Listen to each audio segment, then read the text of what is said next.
Paul Brooks rode the back roads outside Millhaven like the rain owed him money. The dented black road king ate up wet mile after wet mile, twin pipes muttering low under him while storm water beaded on his worn leather cut and ran in thin streams over the white scars across his knuckles. The old ink on his forearms had long ago lost its sharp edges. What had once been names and symbols now blurred into blue-gray islands and crooked coastlines, maps of places he had survived and didn't visit anymore unless he had to. He was 48 and moved with the economy of someone who had learned where pain hid in a body. His right knee clicked when he dismounted, his left shoulder pulled in cold weather. His face, broad, lined, and usually unreadable, made strangers step aside in grocery aisles even when he was only reaching for canned tomatoes. In Millhaven, that look worked for him and against him in equal measure. By daylight, Paul ran Brooks Roadside and Repair out of a one-bay cinder-block shop off Route 12 next to a diner that had been shuttered so long the "Open 24 Hours" sign was mostly rust and memory. He did oil changes, brake lines, belt swaps, jump starts, and emergency tows for people who promised to pay on Friday. Sometimes they did. At night, when county festivals or church fairs needed a visible presence but didn't want to call deputies for every loud argument, Paul and a couple of riders from his veterans club took paid security shifts. They wore clean cuts, kept their hands open, and mostly stood around being hard to ignore. The money helped. The motion helped more. Staying in motion kept old memories from settling in his chest, where they got heavy. Around town, he was a contradiction everyone understood without discussing. People trusted him to come in the rain when their car died in a gas station lot. They trusted him to stand quietly between a drunk guy and a waitress until the drunk remembered his manners. They trusted him with practical emergencies. But plenty of those same people still crossed the street when they saw him coming, just in case. Paul never took it personal. Personal was expensive. By noon that Saturday, wedding traffic had clogged Main Street so badly he could have walked faster than he drove. White ribbons fluttered from mailbox posts. The florist, on Walnut, had a line out the door. The bakery windows were fogged from icing and panic. Somewhere near the river, thunder rolled low and long, the kind that seemed to come from underground first, and then the sky. Paul had one plan, and had repeated it to himself all morning: finish the tow, cash out early, get to his sister Dana's place before her husband overcooked the burgers, and spend one evening where nobody needed anything from him except maybe to pass the mustard. Dana had called twice to confirm. 5:30, she had said, stern as a drill sergeant. And don't bring work with you. He had said, yes, ma'am, because she was the only person alive who could still make him feel 17 in one sentence. By 3:40, he'd dropped a stranded minivan at the mechanic up in Farley and traded the bike for his old work truck at the shop, a faded F-150 with a cracked dash, a tool chest in back, and a passenger door that only opened from inside unless you lifted it just right. He was heading east through downtown to collect payment on a battery replacement when the first wall of rain came down hard enough to erase the block ahead. Wipers thudded. Brake lights bloomed red in the gray. Traffic bunched at the light by Marigold Florist and Gifts, where an arch of white hydrangeas trembled under plastic sheeting, and 3 women in matching dresses huddled under an awning, shrieking at their phones. Paul drummed scarred fingers on the steering wheel and checked the courthouse clock tower 2 blocks over. 3:57 p.m. He never saw her approach. Not really. One second he was watching a rain sheet across the windshield. The next, the passenger door jerked, caught, then flew open with a metallic bark as someone yanked it up and in. A woman in a soaked wedding gown climbed into his truck like she was boarding a lifeboat. Her veil was gone. Her dark hair clung to her face and neck in wet ropes. Mascara had run in jagged shadows under both eyes, and she wiped at it with the back of her hand, smearing black across her sleeve. She was barefoot, mud and street grit on her feet and the hem of her dress. Breathing hard, she slammed the door and held it shut with both hands. "Don't take me away," she said, voice shredded thin by panic. "Take me to Pine Hollow Trailer Park, Lot 17, before he realizes I'm gone." For one stunned beat, Paul thought this was some internet stunt. Bride jumps in stranger's truck. Everyone laughs. Somebody goes viral. Outside, two teenagers already had phones out, filming through the rain. A man under the florist awning pointed and grinned. A woman in pearls clapped both hands over her mouth in theatrical delight. Then the bride turned toward him, and he saw her hands shaking so badly she couldn't keep her fingers closed around the door handle. He saw the deep purple fingerprint bruise half hidden beneath lace at her collarbone. He saw the skin there swollen where someone's grip had dug in hard and recent. The laughter outside thinned like a radio station going out of range. Paul kept his voice even. "Ma'am, you got the wrong truck?" "No." She swallowed fast, eyes darting to side mirrors. Rear window, street, him, street again. "No, I picked this one. You look like you don't scare easy." Her breath hitched.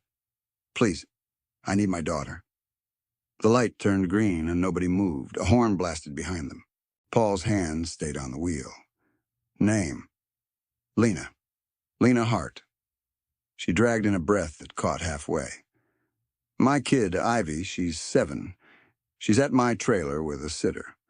Groom paid the sitter. I had to get out before vows, but—" She looked over her shoulder as if expecting someone to materialize in the back seat. "I left my phone in the bridal room. If he checks anything, he'll know where I went." "Call 911, Paul said automatically. It came out rougher than he intended. "We call now. Get units rolling." Lena gave a sharp, almost angry shake of her head. "No." "Why not?" "Because my ex-husband has friends who answer those calls late, or not at all," she whispered. "And because if they log this as a domestic dispute, while I'm in a wedding dress and crying, I become unstable mother in every report by tonight." She grabbed his sleeve with cold fingers. "Please. He's trying to take custody by Monday. I need to get Ivy first." Another horn. 2 now. The truck behind him swerved around and splashed past, driver craning to stare. On the sidewalk, the phones were still up, but nobody looked amused anymore. The rain hammered harder. Thunder rolled again, closer. Paul looked once at the courthouse clock tower, 3:59 p.m. Then he looked at Lena's bruised collarbone, at her bare feet braced against his dirty floor mat, at the way she flinched every time a dark SUV passed. He put the truck in drive. As he pulled through the intersection, 3 calls from unknown numbers hit his screen in quick succession. He ignored them. A 4th flashed with a local events coordinator's name, someone he'd done security for at the county fair. He answered on speaker without taking his eyes off the road. "Brooks, where are you?" The woman barked over shouting voices and church bells somewhere in the background. "Did you just pick up a bride from St. Bartholomew? People are saying you stole her." Paul hung up. Lena closed her eyes and pressed her forehead to the window for 1 second, then sat up straight again like she didn't trust herself to rest. Water dripped from her sleeves onto the cracked vinyl seat. She clenched and unclenched her hands in her lap until the knuckles whitened. "Seatbelt," Paul said. She snapped it on without argument. They left Main Street and cut south through side roads where old maples leaned over the pavement and rainwater pooled in potholes big enough to jar teeth loose. Paul took the farm lane behind Keller Feed, then the narrow county cut-through that shaved 10 minutes on dry days and maybe 5 in a storm if you knew where the shoulder dropped off. He knew. "Talk," he said. "Everything that matters, fast." Lena stared ahead. "I married my ex at 19. Left at 26 with Ivy and a duffel bag. We've been in and out of hearings since. He pays late, files early, keeps finding lawyers who smile a lot." Her voice steadied as if listing facts was easier than feeling them. 3 months ago, he started pushing this. Said if I married someone stable and local, all the conflict would calm down. Said it would look good for everyone. Paul glanced at her. The groom? Derek Sloan. She laughed once, a sound with no humor in it. Owns 2 hardware stores and sponsors Little League. Everybody calls him reliable. He called this wedding a fresh start. She swallowed. Yesterday, his attorney put papers in front of me. Prenup, household terms, then a guardianship petition draft with blanks waiting for signatures. Said we'd file Monday morning so Ivy would have structure. That legal? Maybe if I signed. Maybe even if I didn't, if they said I agreed and I couldn't prove otherwise. She wiped rain from her face and made it worse. My ex has been documenting everything. Late rent, panic attacks, missed shifts when Ivy was sick. He calls it concern. They call me overwhelmed. Paul's jaw tightened. He'd seen this shape before. Not one punch, one threat, one villain in an alley. Paper, timing, respectable people in pressed shirts saying all the right words while somebody else disappeared inside the process. He drove faster, careful and fast at once, tires hissing across standing water. My sitter's name is Marcy, Lena said. She's sweet, college kid, thinks this was all normal wedding logistics. If Derek called and said move Ivy somewhere for photos, Marcy would do it. To where? She mentioned Church Annex this morning, the little hall behind St. Bartholomew. Lena turned toward him, panic breaking through her controlled tone. If they moved Ivy into that crowd, I can't just grab her and run. They'll say I caused a disturbance at a church event. They'll film me. They'll frame it like I traumatized my own child. He thought about the phones outside the florist, already recording the runaway bride spectacle before anyone knew what they were seeing. In Millhaven, narratives formed fast and hardened faster. Rain blurred the windshield until headlights looked like smeared candles. Paul clicked on defrost, then reached into the console with one hand and tossed Lena a clean shop rag. "Wipe your face," he said. "Not because you need to look pretty, because if this gets in front of anybody with authority today, you need them hearing words, not reacting to mascara." She stared at the rag, then gave one sharp nod and scrubbed her cheeks. Another unknown number called, then another. He turned the phone face down. "Mr. Brooks," Lena said quietly after a mile. "If this gets ugly, you can drop me. I won't blame you." He gave her a flat look. "You think I locked my doors for a joyride? I think people back out when names get involved, or when men in suits mention court." Her hands knotted in the torn lace at her waist. "I don't have money for a lawyer. I don't have family they respect. If I lose Ivy this weekend, I don't know how to get her back." That landed in him heavier than he liked, not because it was new, but because it wasn't. He checked the dash clock. 4:18 p.m. Courthouse windows would start closing lines by 5. Emergency filings could be done after, but only if you knew how and who to call and had someone willing to listen in bad weather on a weekend when half the county was at a wedding reception. "Listen to me," Paul said, voice low and precise. "Right now, the priority is your kid. Next priority is proof. You understand? Lena nodded quickly. Yes. No screaming matches. No grabbing anybody unless they put hands on you or on her. You let them talk. You let them threaten. You answer clearly. We keep witnesses if we can. He took a turn too tight and corrected, truck fishtailing half a foot before catching. You stay beside me when possible. She stared at him as if recalculating who had picked her up at that light. Have you done this before? Paul looked back at the road. Not well enough. Pine Hollow's faded sign appeared through the rain 20 minutes later, leaning crooked beside a ditch overflowing with brown water. Beyond it, rows of trailers sat under sagging power lines, skirting flapping in the wind, porch lights glowing weak and yellow in the afternoon darks. Lot 17 waited near the back fence, metal steps slick, front door shut. No bike on the porch, no sitters compact in the gravel, no child in sight. Lena was unbuckling before the truck stopped. Paul caught her wrist, not hard, just enough to anchor her. You breathe first, he said. Then we go in. Her eyes were wide and wild, but she nodded. Once, thunder cracked directly overhead as they stepped into the rain, and whatever this day had been before the red light by the florist was gone for good. Paul took the lead up the metal steps, boots ringing hollow, Lena half a step behind him with both fists bunched in her skirt to keep from slipping. The trailer door was unlocked. Inside, the air smelled like laundry soap, damp carpet, and the faint, sugary rot of a banana left too long in a lunch bag. A cartoon played silently in a small TV in the corner, bright colors flickering over a room that looked interrupted rather than abandoned.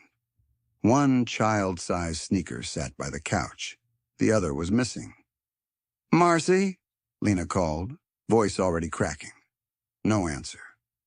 She moved fast then, too fast, checking the kitchenette, bathroom, tiny bedroom with a twin bed shoved against the wall. Paul stayed in the main room, eyes scanning for what didn't fit. A mug still warm by touch, a cabinet hanging open, a pink backpack on the floor by the door, zipped and ready like someone had set it down for later and never come back for it. On the dinette table, weighed down by a salt shaker, lay a torn piece of notebook paper. Lena saw it at the same time he did and reached first. Her lips moved as she read. Mar took Ivy to church annex for family photos. They said you approved. Back soon. No signature. No timestamp. Just blocky, quick handwriting and a water ring from the mug bleeding the bottom edge. Lena sat down hard in the nearest chair like her knees had quit. No. No. She shook her head once, twice, faster. He did it. He used the wedding. Paul took the note, held it flat, snapped 2 photos with his phone, front and close on the words, then a third showing it on the table beside the mug and backpack. Evidence in context. He had learned that part from mechanics, not lawyers. Before you touch anything, show where it was. Pack what matters, he said. She looked up, wet hair stuck to her cheek. What? Paperwork? Meds? Clothes for Ivy? 5 minutes? Lena blinked through panic, then pushed up and moved. Her hands trembled, but she was efficient now, survival narrowing her focus. She grabbed a folder from a kitchen drawer stuffed with folded court notices, school records, a birth certificate, and a plastic sleeve. From the bedroom, she yanked open a half-packed suitcase and added jeans, shirts, underwear, a stuffed rabbit missing one ear. She hesitated at a framed photo on the dresser, her and a little girl with 2 missing front teeth, both squinting into sun, then tucked it between sweaters. Paul checked windows. Rain hammered aluminum awnings hard enough to drown distant sound. But through it, he caught engines passing too slowly on the lane outside. His phone buzzed again. Unknown number. Then again. Then Dana's name flashed. He answered that one.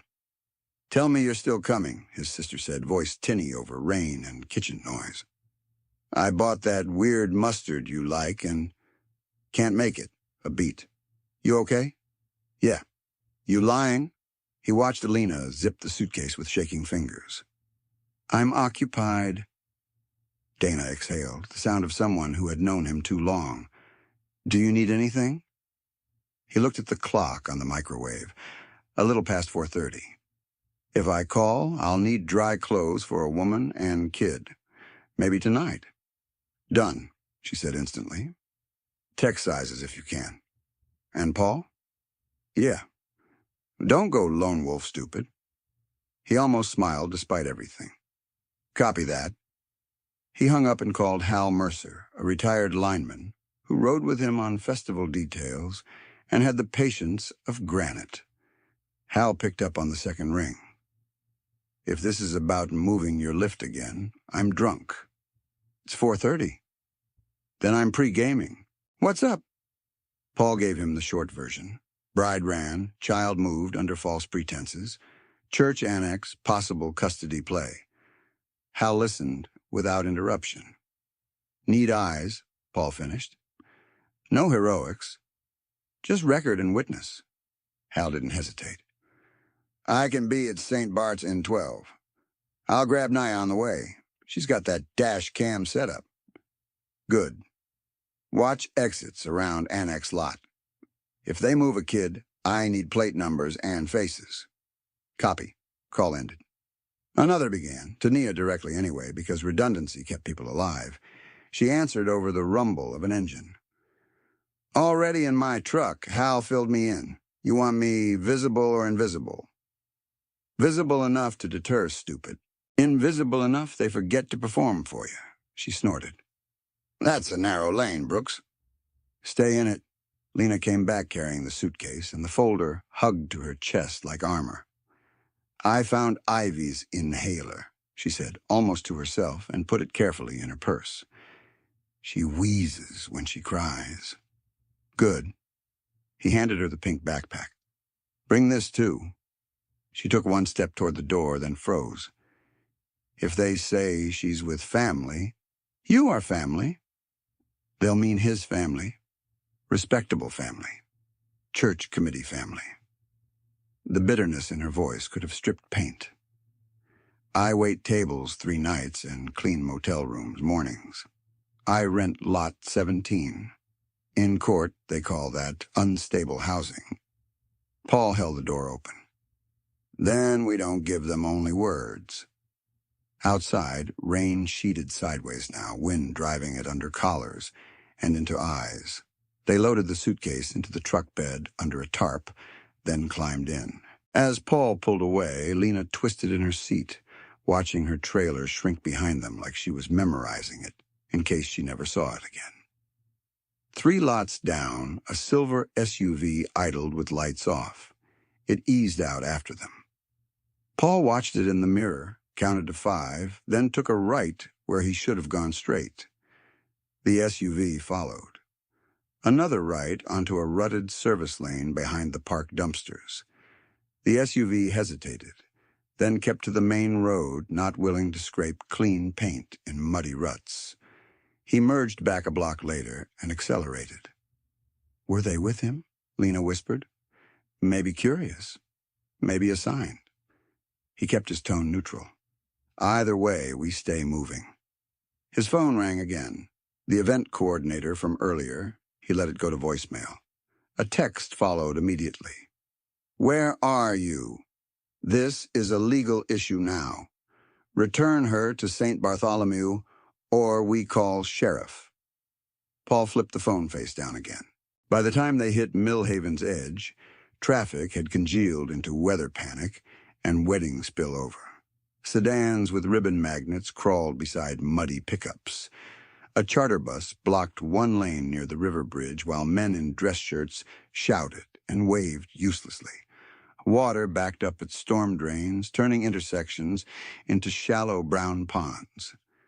"Shortcut underpass?" Lena asked, pointing ahead, desperate urgency returning. It's faster to church. Not in this rain. As if to prove the point, they rounded Maple and saw the underpass already flooded, 2 cars stalled nose deep with hazards, blinking like distress beacons. A deputy cruiser sat on higher ground, lights rotating, officer nowhere visible.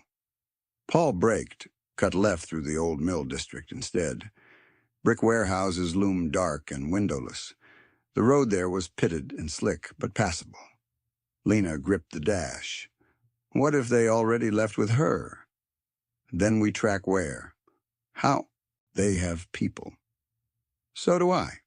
She turned and really looked at him then, as if only now understanding that his rough edges came with infrastructure. Names, loyalties, people who answered his call in storms. At a light near the feed store, Paul finally checked a voicemail on speaker while they waited. First message, clipped and furious from the coordinator. You have no authority to interfere in private family arrangements. Return Ms. Hart immediately. Second, a male voice, smooth as polished wood. Mr. Brooks, this is Owen Pike with Sloan and Mercer Family Council. You are currently transporting a distressed bride away from her event. If you continue to obstruct, you may expose yourself to civil and criminal liability. I advise you to bring her back to St. Bartholomew peacefully. Third, unknown woman, breathless. Lena, honey, it's Aunt Carol. Nobody's mad. Ivy's safe. Just come talk where it's dry, okay? Lena shut her eyes at that one. Aunt Carol isn't my aunt. She's Derek's cousin. Green light. Paul drove. The messages kept coming and a pattern settled in. No direct threat, no shouted menace, nothing that would play ugly in court. Just concern, liability, calm instructions, language engineered to make one side sound orderly and the other irrational. That was when he felt it clearly, the shape of the real enemy here. Not just a handprint bruise or one rich groom, a whole courteous machine. People in committee polos and law offices and volunteer lanyards who could say best interest while closing ranks. People who would never throw a punch where cameras could see, only file the right paper at the right hour and let the system do the choking for them. Listen, Lena said suddenly, voice low and raw. At the annex, there'll be 6 entrances if they open dividers. Kitchen, door, and back, side hallway to classrooms. If they spot me first, they'll move her before I get inside. We're not charging blind. He took the next turn and pulled into the gravel lot of Miller's Farm Supply, mostly empty in the storm. 2 minutes. He parked under a flickering security light and called Hal again. Set, Hal asked over windshield wipers. Need positions. Annex has multiple exits. We're 2 blocks out. Naya can take rear alley by kitchen. I'll sit front lot like I'm waiting on my wife. Record from arrival. Faces, plates, voices if you can. Done. He ended the call and looked at Lena. You know layout better than me. Draw it. He slid her a greasy receipt and pen from the console. She sketched fast. Main doors, side hall, bathroom corridor, the little fenced play yard behind classrooms. Her handwriting slanted, hurried but legible. They use this room for bridal prep, she said, tapping one square. If Ivy's there, she might be with coloring books, snacks. They'll keep it nice. He took a photo of the sketch, too. Rain drummed the roof hard enough to vibrate in his bones. Dashboard clock, 4:46. Courthouse closes at 5, Lena murmured, seeing him look. If we don't get anything filed today, we can still get emergency review after hours, he said, though he knew that depended on luck and who picked up. Luck hates me. He shifted to drive. Then we use evidence. They rolled into St. Bartholomew's outer lot at 4:52. The church itself rose dark stone against a bruised sky, stained glass windows dim behind rain. Wedding decorations drooped under weather, white boughs plastered to rails, flower petals mashed into wet concrete. Guests in formal wear hurried between buildings under umbrellas, clutching shoes and gifts, faces pinched from inconvenience more than concern. The annex sat behind the main chapel, a long, low hall with bright fluorescent light bleeding through narrow windows. Minivans and SUVs lined both sides. Two men in suits stood under the overhang by the front doors, talking while they watched arrivals with practiced casualness. Hal's pickup idled across the lot, wipers beating. He gave one tiny nod as Paul passed. Naya's red Jeep was nowhere visible. Good. Paul killed the engine, but didn't get out yet. "Before we move," he said, "I need straight answers."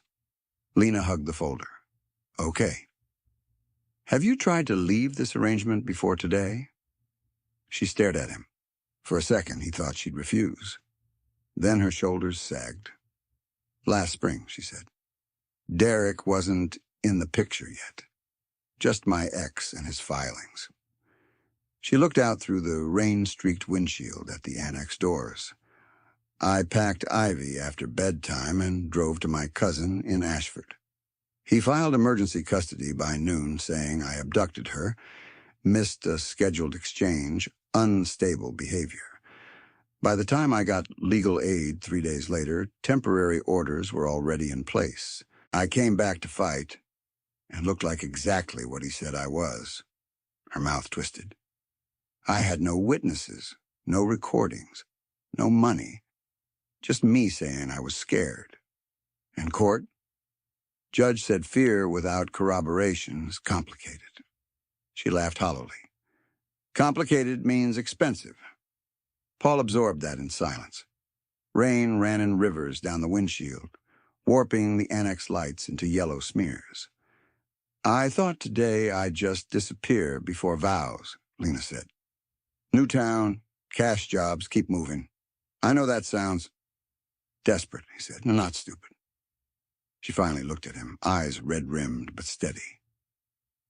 "When I realized Ivy was still in play, I panicked. I saw your truck, and you look like someone who doesn't ask permission first. That's been both a strength and a problem." A memory rose uninvited. His younger sister, 17, standing in his old garage doorway with a split lip and a backpack, saying, "Can you just drive me to Dana's? I'll explain later." Explain. He had looked at the clock, at the bike half disassembled, at the man in the pickup across the street who was her boyfriend, and none of my business, and he had told himself he'd check in tomorrow. Tomorrow had been too late. His chest tightened the way it always did when that film started playing. Not this time. He opened the center console, dug past fuses and zip ties, and pulled out a small clip camera he used for documenting after-hours tow disputes. Black, weatherproof, ugly. Lena frowned. "What is that?" "Witness that doesn't forget." He clipped it to the front of his vest, checked the blinking light, angled it toward eyeline. Then he took his phone and typed one group text to Hal and Naya. "Record everything. Timestamp on. No contact unless safety issue. If we get child, we go courthouse immediately." Both replied with single-word confirmations. He turned back to Lena. His voice had changed, less reactive, more deliberate, like laying out steps in a repair manual. "We're done running. Running made you easy to label. We document, retrieve Ivy, and walk straight into court before they can reset the narrative. In this," she gestured at her soaked gown, smeared makeup, the entire spectacle of herself. "In this, exactly. Let the judge see what family photo logistics look like in a storm with a child moved without the mother's consent." Lena stared at him for a long beat. Then she nodded once, slow and hard, like sealing something. "Okay," she said. "No more running." Paul reached for the door handle. "Stick to my left side, speak clearly. Let them incriminate themselves. Thunder rolled over the church roof as they stepped out into the rain and started for the annex doors. Rain slapped at Paul's face hard enough to sting as he and Lena crossed the lot. The two men in suits under the annex overhangs straightened when they saw them coming. One was in his 50s, silver tie, umbrella held by a teenage volunteer, in a church polo. The other was younger, broad shoulders, jaw like a shovel, phone already up and recording before they were 10 feet away. "Lena," the older man said warmly, as if greeting someone late to brunch. "There you are. Everyone's worried sick." Lena's voice came out tight and clear, just as Paul had told her. "Where's my daughter?" The man smiled without answering. "I'm Owen Pike. We spoke by phone, Mr. Brooks." His gaze flicked to Paul's cut, then to the camera clipped on his vest and back. "Let's de-escalate this." "I asked a question," Lena said. "Where is Ivy?" A woman in a lavender dress appeared in the doorway behind them, pearls at her throat, mascara untouched by weather. "Honey, she's inside with family. Calm as can be," she said in that syrupy public voice meant for witnesses. "You're drenched and upset. Come dry off." "That woman is not my family," Lena said, looking straight into Paul's chest cam. "She is Derek Sloane's cousin, Carol." Carol's smile faltered for half a second, then returned. "See? She's confused. Lena, sweetheart, we all just want what's best." Paul kept his hands at his sides, palms visible. "Mother requested immediate access to child. You denying that?" Pike gave a little sigh. "Mr. Brooks, you inserted yourself into a private domestic conflict. That was unwise. Miss Hart is in an emotional state, and your presence is agitating her." From across the lot, Hal got out of his truck, slow and casual, like a man stretching his legs. Nia's Jeep rolled past the back alley, didn't stop. Pike noticed them, and his expression hardened under the politeness. "How many associates did you bring?" "Witnesses," Paul said. The younger suit took a step closer. "You threatening church staff right now?" "Nope." Inside the annex, somewhere past the foyer, a child laughed. High, quick, then cut off like someone shut a door. Lena jerked toward the sound. "Ivy!" she shouted. Two volunteers in lanyards moved instinctively to block the doorway, bodies angled like they had practiced this in a mirror and called it hospitality. "Ma'am, please lower your voice," one said. "There are children." "She is my child," Lena snapped. "Move." Pike raised his phone, speaking loudly enough for recordings. "For everyone present, we are attempting to calm Miss Hart and ensure child safety while she appears distressed." Paul felt the machine in motion now, each sentence a brick laid in real time. He stepped half in front of Lena, not touching anyone. State clearly, "Is Ivy Hart on these premises?" Pike hesitated just long enough to be telling. "I'm not obligated to disclose minor location details to non-guardians under volatile conditions. Her mother is right here. Her legal status is under active review." Lena made a sound like she'd been punched.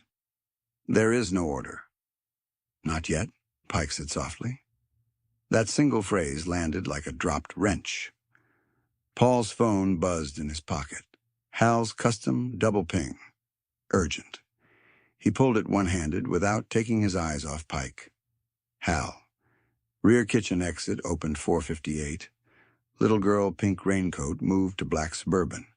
Plate 7, KJ114. Car left east. A second text from Nia hit a beat later. Nia. Child looked like Ivy from school pic. Lena sent. Angle bad. Recording. Suburban heading courthouse direction. Paul's jaw locked. They'd used the front door standoff to move a kid out the back. He angled his body so Lena could see the screen without Pike seeing hers. Her face drained of what little color cold hadn't stolen. "She was here," Lena whispered, then louder. You moved her. Carol pressed a hand dramatically to her chest. Lena, nobody moved anyone. Please stop this narrative. Pike lifted his chin toward the lot entrance. A county cruiser turned in, lights off, tires hissing on wet asphalt. There it was. Not a dramatic takedown, just timing. Deputy Mason stepped out, rain hat low, one hand resting near his belt, the other holding a clipboard under his jacket. He looked first at Pike, then at Paul, and the look said he'd already been briefed. "Afternoon," Mason called. "We got a complaint about harassment and attempted interference with a private event." "Mother requesting access to her child," Paul said. Mason didn't answer that. He turned to Lena in his best gentle authority voice. "Ma'am, folks say you bolted mid-ceremony and came back with armed associates." Paul looked down at his empty hands, then back at him. "You seen a weapon?" Mason ignored him. "Ms. Hart, are you under the influence of anything today?" Lena stared at him like he'd spoken another language. "What?" Pike spoke up quickly. "Deputy, we're concerned about her regulation. She's been highly erratic all afternoon." The words were clean, clinical, devastating. If they stuck, Monday was over before it started. If Lena got tagged unstable in an officer note tonight, every bruise, every coerced paper, every plea would be filtered through that lens. "We are leaving with Ivy," Lena said, voice shaking but audible. "That is all." Mason shifted the clipboard from one hand to the other. "As of this minute, child's in supervised care." "By whom?" Paul asked. "Family representatives." "Name them." "Don't make this harder than it is, Brooks." Mason peeled a yellow carbon slip from the clipboard and held it out. "This is a trespass warning for church property if you continue to disrupt operations. You and your associates back off now." Behind them, thunder cracked so loud the annex windows rattled. Paul took the paper, held it to camera, and read it aloud for the recording. Warning issued at 5:01 p.m. 5:01. Courthouse window closed. The first part of his plan, retrieve child before close, was dead. They retreated because getting hooked for trespass would bury Lena faster than rain-buried tire tracks. Paul walked backward 3 steps before turning, keeping Lena behind his shoulder while phones followed them from the overhang.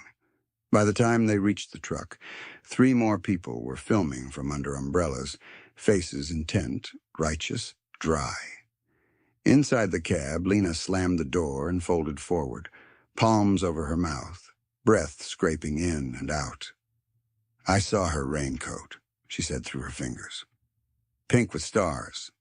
I bought that at Goodwill and sewed the pocket back on. If Naya saw that..." She shook her head hard. "They moved her. They moved her like property." Paul started the engine and pulled 2 rows over out of direct sight lines. Hal's pickup slid in beside them. Naya parked behind, hazard lights blinking. They met under a leaking maple between vehicles, rain running off jacket collars. Nia handed Paul her phone. "I got 38 seconds before they blocked me with a catering van. Kid in pink coat, dark braids, carried by woman in blue blazer. Face was turned, most of it. She was crying, reaching back." Lena watched the clip once and made a broken sound, grabbing at the truck bed for balance. Hal swore quietly. Suburban took River Street toward Courthouse Hill. If they file first with the right judge contact, they can lock temporary placement before she even gets heard. Paul looked at his own chest cam. The little red indicator was dark. He tapped it, then unclipped it. The back casing had cracked near the battery port. Sometime during the door block, maybe when the younger suit shoulder-checked him, accidentally. Water had gotten in, screen dead. "How much did you get?" Hal asked. "Maybe first few minutes, maybe nothing." That was another piece gone. Naya lifted her chin. "I have rear footage. Hal has front wide. Not perfect, but usable. Usable if we can get it in front of someone tonight, Paul said. He called the courthouse clerk line anyway. Automated hours message. He called the after-hours sheriff desk, requested duty judge contact protocols, got transferred twice, then dropped. By the time he got a human again, the woman sounded exhausted and annoyed. Emergency family petitions require intake through proper channels, sir. If you're alleging immediate harm, call local law enforcement. He looked toward the annex where the local deputy had just helped block a mother from her child. Yeah, he said flatly. Tried that. He ended the call before anger made him stupid. Lena was sitting on the tailgate now, wedding dress soaked gray at the hem, mud climbing the lace like bruises. She held Ivy's backpack in her lap and stared at the zipper pull without seeing it. My fault, she said, voice thin. No, Paul said. I left her. I thought I had 10 minutes, 20 maybe, to run and come back. She laughed once, hollow. I've worked doubles for years, so nobody could say I don't provide. I kept receipts for groceries like they were gold. I swallowed every insult in court because legal aid told me to stay calm and factual. And in one afternoon, they made me look like I abandoned my kid at my own wedding. Hal looked away, giving privacy without leaving. Nia crouched in front of Lena. Look at me. You did not abandon her. They engineered distance and called it care. Lena nodded but didn't look convinced. Her phone, an older, prepaid Paul had found in his glove box for emergencies, buzzed with a new text from an unknown number. Photo attached. Ivy in a church classroom chair, face blotchy from crying, a juice box in her hand, timestamp overlaid. Message, she's safe when you cooperate. No signature. Lena dropped the phone like it burned. Paul picked it up, screenshot everything, forwarded to Hal and Nia. That's intimidation, he said. Good. They just documented coercion. Good? Lena snapped, finally looking at him, eyes wild. How is any of this good? He took that hit because she was right to throw it. It's not, he said. It's evidence. She stood abruptly, turned away, then braced both hands on the wet side of the truck and bowed her head. Her shoulders shook once, twice, then hard. Not loud crying, no room left for that. Just the body finally losing the fight to hold shape. Paul started toward her, then stopped, uncertain. Dana would have shoved him forward. Old instincts told him not to touch hurt people without permission. Nia solved it by putting a hand between Lena's shoulder blades and waiting. When Lena spoke, words came ragged, aimed at no one and everyone. Do you know what my ex wrote in his first filing? Mother exhibits dramatic behavior under stress. Dramatic. She laughed and choked on it. I had postpartum depression and no insurance. I told one doctor I couldn't sleep because I kept checking if Ivy was breathing. He wrote anxiety disorder. My ex's lawyer photocopied that page for every hearing since. Like my fear is a criminal record. Rain ran down her neck and into the torn lace at her collarbone bruise. I keep thinking if I had been calmer, smarter, richer, prettier in court clothes, less tired, less... She scrubbed at her face with both hands. Ivy told me last month, Daddy says you cry because you lie. She said it like she was asking if clouds are heavy. Her voice broke clean in the middle of the sentence. Paul felt something old and rusted in him give way a notch. You listened to me, he said, very quiet. Kids repeat what keeps them safe in the room they're in. It ain't truth. It's weather. Lena looked at him then, and for the first time since she climbed into his truck, the control fell all the way off. She stepped forward and pressed her forehead against his chest, fists clutching the front of his soaked vest, like she was holding onto a dock in black water. I can't lose her, she whispered. If I lose her, I disappear. He rested one hand lightly at the back of her head, careful, steady. Then we don't let this be just your word. She stayed there 3 breaths, maybe 4, then pulled back and swiped her face hard, embarrassed at needing anything. Sorry, she muttered. Don't be. She drew in a shaky breath and straightened. Tell me the next step. Before he could answer, Hal's phone rang. He looked at the screen and swore. Source, at clerk's office, Hal said, listening, eyes narrowing. Yeah, text it. He hung up and turned to them. Pike just filed an emergency motion packet through on-call channels. Claim says Lena, abandoned child during ceremony, returned with known violent biker associates, attempted forced removal, and physically threatened volunteers. They're requesting immediate temporary transfer to father pending hearing. Lena went still as stone. Can he do that this fast? I asked. With the right contacts? He already did. Hal's phone chimed with a forwarded image. The top page of a stamped filing. Blurry but legible enough. Case number. Timestamp 5:19 p.m. Paul felt the clock in his head speed up and narrow. If that gets signed before we're heard, Lena began. They'll have paper, Paul finished, and paper moves cops faster than truth. Across the lot, the annex side door opened again. 2 men in suits hurried out under one umbrella, heading toward a dark sedan. One carried a slim file box hugged tight under his arm. Nia lifted her phone to zoom. That's Pike, and the younger one. At the same time, Paul's truck radio crackled to life with a county dispatch bulletin bleeding through from a scanner app he kept running in storm season. Be advised, BOLO on black older model Ford F150. Possible involvement in custodial interference. Last seen St. Bartholomew lot. Hal looked at Paul. They just put your truck on air. The lot suddenly felt smaller. Every exit a funnel. From the church drive, a second cruiser rolled in, slower than the first, then stopped broadside near the only clear lane out. Rain hammered down, turning headlights into white knives.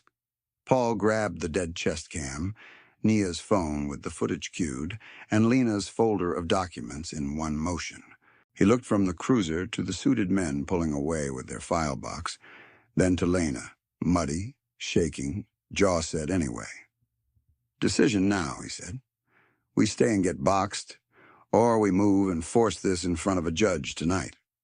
Lena stared at the blocked exit, then at Ivy's backpack in her own hands. Before either of them could move, Deputy Mason stepped out into the rain with one hand raised and shouted, Brooks, engine off. Both of you out of the vehicle. And from somewhere inside the annex, faint through storm and siren hiss, came a little girl's voice crying for her mother, too distant to tell whose. Paul didn't look at the cruiser. He looked at Lena. Hands where he can see. Ask if you're detained. Keep your voice level, he said. Lena nodded once, opened the door, and stepped into the rain with Ivy's backpack slung over one shoulder, like she'd worn it all her life. Deputy Mason met them halfway, brim of his hat dripping. I said engine off. It's off, Paul said, climbing out slowly with both palms open. Mason pointed at him. You first. Turn around. Am I being detained? Lena asked, clear and loud enough to carry to every phone around them. Mason flicked his eyes to her, annoyed. Ma'am, step back. Am I being detained? She repeated. And is your body camera active? One of the suited men by the annex doors laughed under his breath. Pike didn't. Pike was watching Lena with narrowed eyes now, recalculating. Mason shifted his weight. This is a welfare response. Good, Lena said, rain plastering wet hair to her face. Then I'm requesting a welfare check on my 7-year-old daughter, Ivy Hart, currently being withheld from me on this property without a court order. Please put that in your report." Hal coughed once into his fist to hide a smile. Nia kept filming from beside her Jeep, expression flat. Then Nia lifted her phone higher and called out. Voice clipped like she was reading a log. "For the record, 4:58 p.m. Child moved out rear kitchen into black Suburban. Plate 7 KJ114. New clip at 5:22 p.m. Same Suburban, re-entered service lane. Side haul transfer back into Annex recorded. I sent both files to group thread at 5:23. Hal nodded without taking his eyes off the side path. "Got it. Time-stamped." From inside the Annex, a child cried again, higher this time, unmistakable, the kind of cry that came from panic, not tantrum. Lena's whole body flinched toward the sound. "Ivy!" A blur moved at one of the side hall windows. Pink, then small hands on glass. The window fogged around a little face. Ivy. "Mommy!" the girl screamed, muffled but sharp enough to cut through rain. Everything broke at once. Lena took 3 fast steps toward the side door. A volunteer in a lanyard lunged to block her. Paul moved in between on reflex, arms out, still open-handed. "Don't touch her," he said. "You are escalating," Pike shouted for the cameras. "Deputy, control him." Mason grabbed for Paul's arm. Paul didn't pull away. He planted his boots and raised his voice over the storm. "Record this," he barked. "Mother identified child.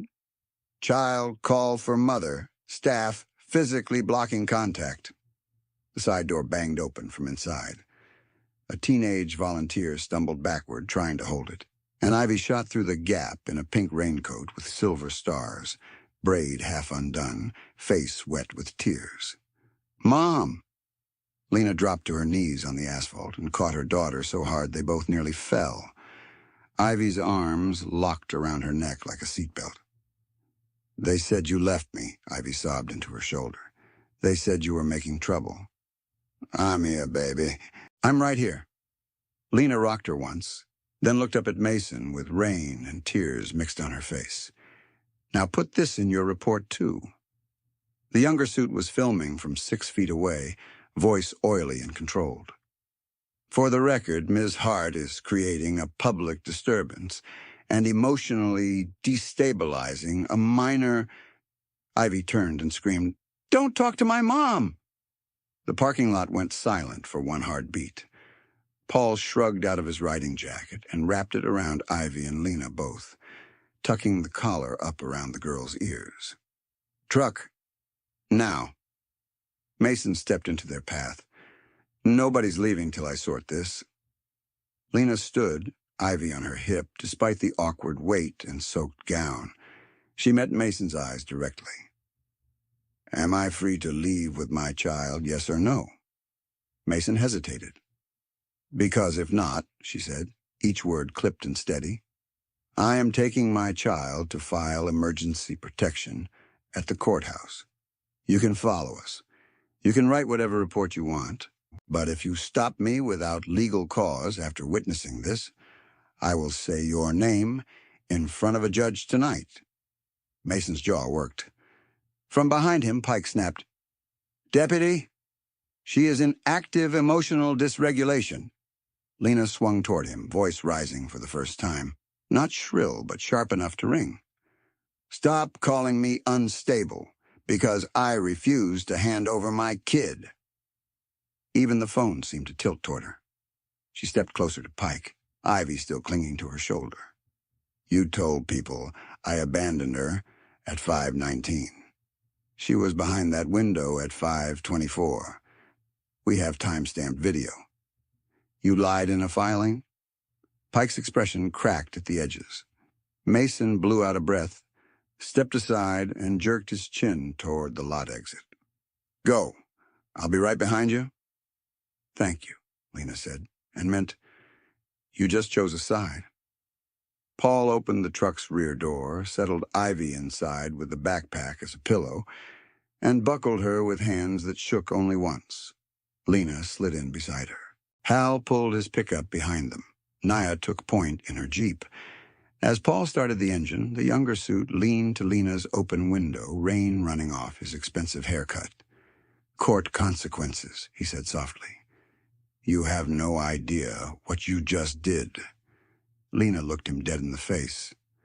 "I stopped asking permission." By the time they hit Courthouse Hill, it was 5:33, and the rain had gone from violent to relentless. The front steps gleamed black under sodium lights. 2 clerks in cardigans were already locking the public entrance. Nia hopped out first and caught the door before it latched. "Emergency family intake," she said, flashing a printout of county policy she'd pulled on her phone at a red light. "Duty judge request. Minor safety." The older clerk sighed the sigh of a woman paid too little for everyone's disaster. "Windows closed." Paul came up the steps carrying Ivy, who was trembling but awake, jacket around her like a cocoon. Lena followed with the folder, clutched to her chest, wedding train ripped to the knee. Hal brought up the rear like a wall. "We need the emergency packet," Lena said, breathless but clear. "Now." "Ma'am, you're missing proper forms and counsel." "Then print the forms," Paul said. A familiar voice cut through the lobby. "Print them." Everyone turned. A woman in a navy rain shell, silver hair and a blunt braid, strode in from the side hallway with a tote full of binders and a county ID clipped to her belt. Reyna Alvarez. The legal aid advocate Paul's writing club funded every year with poker-run money and stubbornness. She looked from Lena's torn gown to Ivy's wet cheeks to Paul's drenched vest and swore softly in Spanish. "Reyna," Paul said, relief almost knocking the breath out of him. She shoved reading glasses up her nose. "You said emergency. You did not say bride in rain-soaked lace and attempted custody theft." To the clerks, "Open intake 2, Family Code section, for immediate protective orders involving coercive control and child removal. Do not make me cite page numbers from memory." The older clerk bristled. "It's after 5. Reyna smiled without warmth. "So is every emergency worth filing?" Paperwork exploded across the counter. "Affidavit forms. Temporary custody petition. Protective order request. Supplemental declaration." Lena's hands shook as she wrote, ink blotting where raindrops fell from her sleeves. "Short sentences," Reyna coached. "Facts, not speeches. Times, names, actions." Lena nodded and wrote, 4:58 p.m. rear kitchen door open. Child moved. 5:01 trespass warning issued. 5:24 child visible at annex window calling for mother. Text received. "She's safe when you cooperate."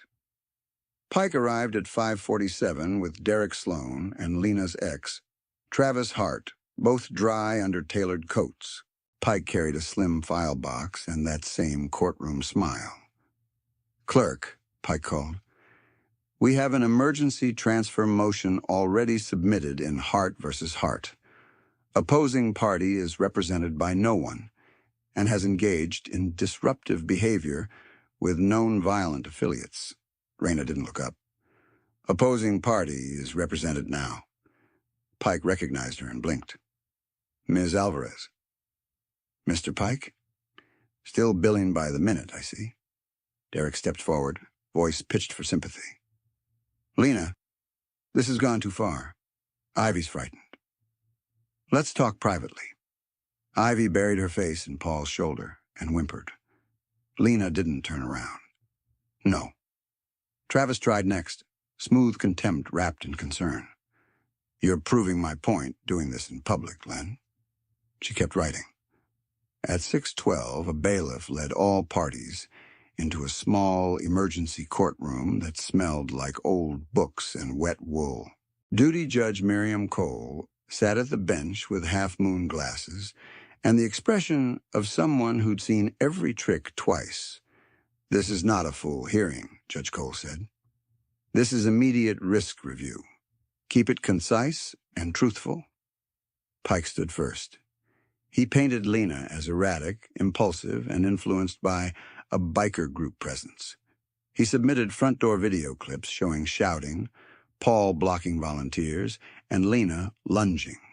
Then Raina played Naya's rear footage on the court monitor. Timestamp bright in the corner, 4:58 p.m. A woman in a blue blazer carrying Ivy out the kitchen exit, while the girl cried and reached backward. Raina played Hal's wide shot. Annex front standoff at 5:01. Then Nia's second clip, Ivy at side window at 5:24, hands on glass, mouthing Mommy. Pike objected to angle, clarity, chain of custody. Judge Cole overruled all three. Ms. Hart, the judge said, your statement. Lena stood. Her wet gown made a dark pool around her shoes. She put both palms on the podium to steady them. My ex has called me unstable in filings for years, she said. Today they set a wedding to make me look respectable, while papers were prepared to transfer control of my daughter. When I left, they moved Ivy without my consent and told me to cooperate. She held up the phone with the text. This is not concern. This is coercion. Pike rose. Speculation. Lena turned to him, then back to the judge. Dramatic is the word men use when women refuse paperwork. Silence. Do you have corroboration beyond these videos? Judge Cole asked. I do, Lena said, and dialed with fingers that still shook. Marcy, it's Alina. You're on speaker in court. Tell the judge what happened. A young woman's voice came thin but audible. I was babysitting Ivy. Mr. Sloan called around 4:15 and said Lena approved moving her to the annex for family photos. I asked twice if Lena knew. He said yes, so I took her. Then when Lena came back, they told me to leave because I was making it messy. And I'm sorry. I didn't know. Raina slid the handwritten note from Lot 17 into evidence. Judge Cole read it, then looked at Pike. Counsel, your filing time claims abandonment by 5:19. Child appears on annex premises at 5:24. Explain. Pike opened his mouth, closed it. Travis muttered, This is ridiculous, too loud. Judge Cole's gavel cracked once. Mr. Hart, one more outburst and you're removed. Derek finally lost his polished tone. Your Honor, this woman is unfit. She ran from her own wedding. Mr. Sloan, Judge Cole said coldly, you are not the child's legal parent. You will be silent. At 6:41, she signed 2 orders in blue ink. Emergency protective order granted. Temporary sole physical custody to Lena Hart pending full hearing. No contact by Derek Sloan with Miss Hart or minor child. Mr. Travis Hart limited to supervised contact only until investigation concludes. Sheriff escort to confidential shelter authorized tonight. The pen scratched one last line. And, she added, looking straight at Pike, I am referring this matter to county investigators for potential coercion, false statements, and attempted custody fraud. Derek swore. Pike went rigid, then recovered into legal frost. We request immediate stay. Denied. Travis shoved back his chair so hard it scraped. You can't do this. Judge Cole met his glare. I just did. The courthouse hallway felt unreal after that. Fluorescent lights too bright, vending machine hum too loud, rain ticking against old windows like impatient fingers. Ivy sat wrapped in Dana's oversized hoodie, rabbit tucked under one arm, sucking apple juice through a straw with the fierce concentration of a child trying to be brave. Lena knelt in front of her, hands on her knees so Ivy could see they were steady. Are we in trouble? Ivy whispered. No, baby, Lena said. Her voice cracked, then held. We're in safe. Ivy nodded like she was storing that phrase for later. A shelter advocate named Ms. Torrey arrived with a county SUV and a clipboard. Soft voice, practical shoes, no drama. She crouched to Ivy's eye level and asked permission before touching anything, even the backpack zipper. Ivy liked her instantly for that. At the side exit, under a concrete awning, Lena stopped in front of Paul. Rain silvered the parking lot beyond them. Hal and Nia gave them space, talking quietly by the curb. Lena lifted the folder thick with stamped orders. I keep waiting for someone to say this isn't real. Paul touched the top sheet with one scarred knuckle. It's real. She looked at him for a long beat. You said don't run. I wanted to bolt 10 times. You didn't. I did in my head. That still counts as staying. A laugh escaped her, shaky and surprised. She wiped at her face and failed. Thank you feels too small. Then don't say thank you. He glanced toward Ivy. Say what you need next. I need you to testify when this comes back to hearing. I will. I need someone to tell me when I'm panicking versus when I'm actually in danger. Paul gave a short nod. Can do. She swallowed. And I need you to know you didn't save me. You stood with me while I saved my kid. For the first time all day, his shoulders eased a fraction. Good, he said. That's exactly how it should read.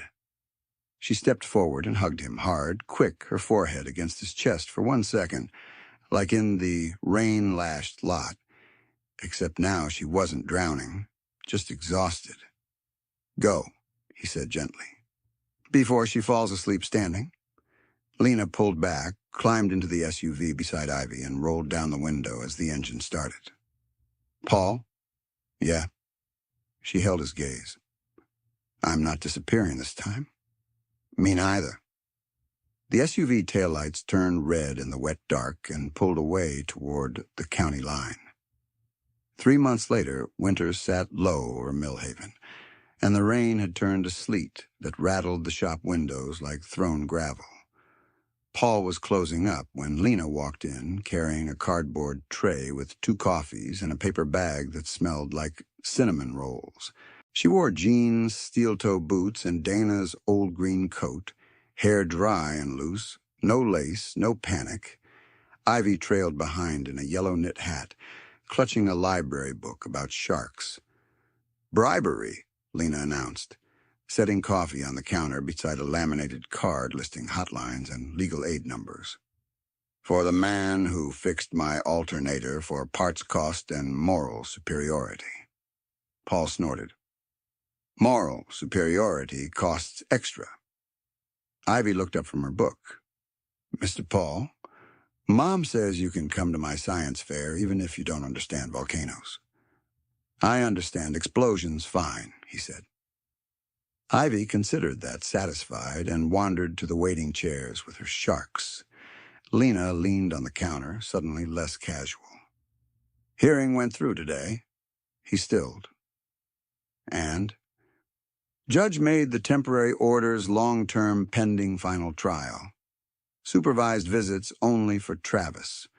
No contact stays on Derek. Investigator said Pike's firm is under review for filing irregularities. She exhaled, almost a laugh. For the first time in years, I'm not waiting for a shoe to drop tonight. Good.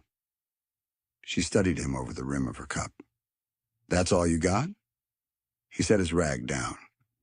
Trying not to cheer in front of Kid? Fair. Silence settled, comfortable for a minute, then not. Lena traced the cardboard cup seam with her thumb. I've been trying to figure out when to say this, she said. Paul's chest tightened in a way no engine lift had ever caused.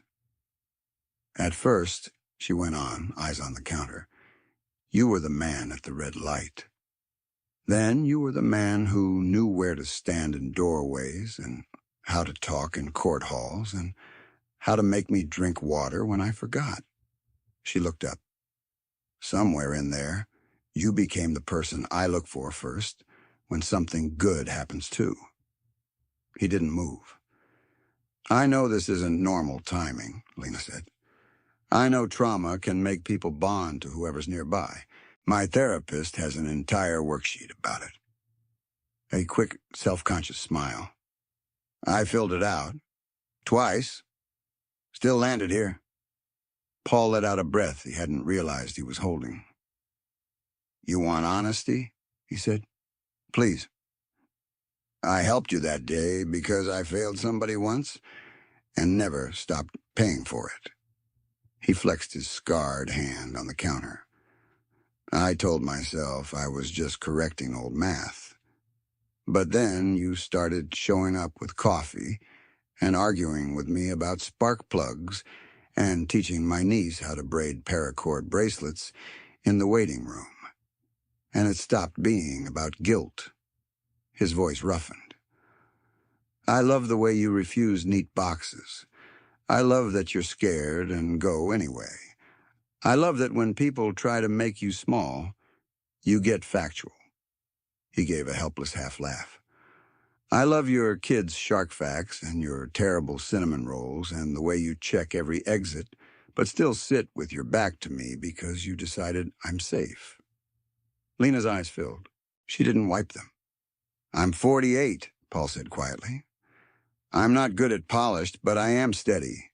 If you want steady, I'm in. Lena stared at him for a long second, then came around the counter and put both hands on his jacket zipper. I want steady, she whispered. And I want you. He touched her cheek with calloused fingers, giving her room to step back. She didn't. She leaned in first. The kiss was slow, careful, and then not careful at all. From the chairs, Ivy said, without looking up from her shark book, I can still see you. They broke apart laughing, foreheads pressed together. Boundaries, Lena called over her shoulder, grinning. Ivy flipped a page. I learned that word in counseling. Paul laughed so hard he had to brace a hand on the counter. Lena sobered first. One condition, she said softly. No rescuing scripts. If we do this, we do it equal. Deal. And if I start running in my head again? I'll remind you to file paperwork, he said. She kissed him once more. Quick. Romantic. Devastatingly. Outside, sleet tapped the roll-up door. Inside, the shop smelled like coffee, motor oil, and a future neither of them had planned, but both recognized. By early spring, the courthouse map in Lena's glove box was worn at the folds. On a bright Thursday morning, she stood in courtroom B in a Navy thrift store blazer while Judge Cole finalized the first stage of custody orders. Travis sat at the respondent table with a new attorney and a face like wet cement. Derek wasn't there. The no-contact order kept him away. Pike observed from the back row, jaw tight, legal pad untouched. Miss Hart, Judge Cole said, given ongoing investigation outcomes, this court affirms primary custody with structured, supervised visitation for Mr. Hart and mandatory compliance review. Lena answered, Yes, Your Honor. Voice steady enough to surprise even herself. In the hallway after, Marcy approached, clutching a folder, cheeks pink with nerves. I testified to investigators, she blurted. About the call, about the note. I should have done it sooner. You did it, Lena said. That matters. Marcy nodded, eyes wet, and hurried off as if relieved to have survived honesty. That afternoon at Brooks Roadside, Paul stood on a step stool by the register while Lena held the laminated hotline card flat against the wall. Higher, she said. If it's higher, nobody reads it. People in panic stare at eye level. He moved it down. Bossy. Effective. Ivy, perched on a tire stack with a juice box, read each line aloud with solemn precision. Legal aid, safe rides, crisis line. She looked up. Can we add therapist Ms. K? Lena smiled.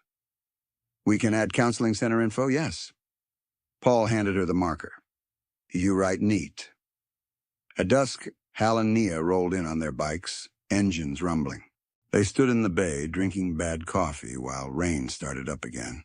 Soft at first, then steady. Storms moving in from the river, Hal said. Paul glanced at the open door where water darkened the gravel.